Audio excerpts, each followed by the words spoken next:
সবকিছুর একটা সীমা আছে, তুই সব সীমা ছাড়িয়ে গেছিস, সব। দে। মা আমি সত্যি বলছি, আমি কিন্তু কিছু। চুপ, আর একটাও কথা না। কিন্তু তুই ছিলিসটা কোথায়? কতবার তোকে ফোনে ট্রাই করলাম, লাগছিলই না।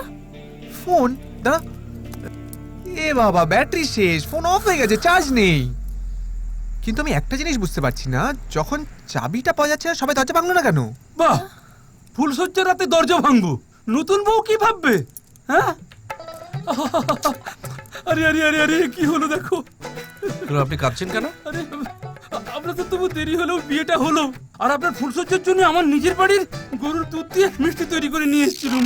বসে থাকতে থাকতে তো সব মিষ্টি নষ্ট হয়ে গেল, এখন কি হবে? আপনি একটা কাজ করুন তো, এই নষ্ট মিষ্টি আপনার মাথায় ঢালুন, তারপর আমার দুঃখে কাঁদতে কাঁদতে বাড়ি চলে যান। যান যান। আরে কি যে বলেন না আপনি। আচ্ছা, আমি একটা কথা কিছুতেই বুঝতে পারছি না, আজকে যা হয়েছে তাতে তো সব থেকে বেশি ক্ষতি আমার হয়েছে। আমি তো কিছু বলছি না কাউকে, কারণ আমি ভালো করে জানি যেটা হয়েছে সেটা কেউ ইচ্ছা করে করেনি। তাই আপনারা দয়া করে মাথা ঘামাবেন না, যে যার মতো আসুন। বাহ, কি হলো আপনারা বসে আছেন কেন? যান, কি বললো শুনতে পেলেন না? যান সব। বৌদি, আমি ইচ্ছে করে করিনি। বন্ধুদের সাথে ছিলে? হ্যাঁ, এই যে বাপধন।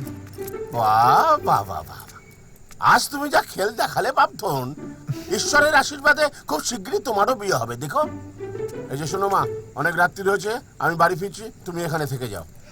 যাও। এখন দেখার বিষয় একটাই, নিজের বিয়েতে তুমি কি করো? বাড়িতে থাকো না পকেটে চাবি নিয়ে অন্যত্র ঘুরে বেড়াও? দিন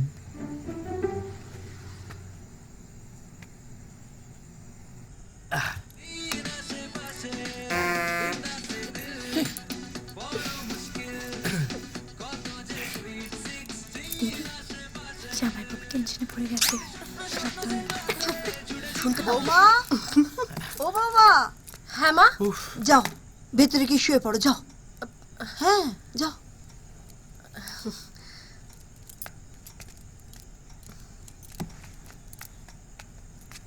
ওদিকে কোথায় যাচ্ছিস? আমার বউ শুতে গেল তো, তাই আমিও ওর না, সাথে সবকিছু একটা সময় আছে, এটা ধরো, ওই দিকে শুতে চলে যাও। যাও, মা, আবার মুখে মুখে তর্ক, যাও ওদিকে শুতে যাও। এই চুপ। Disgusting. দাদা আমি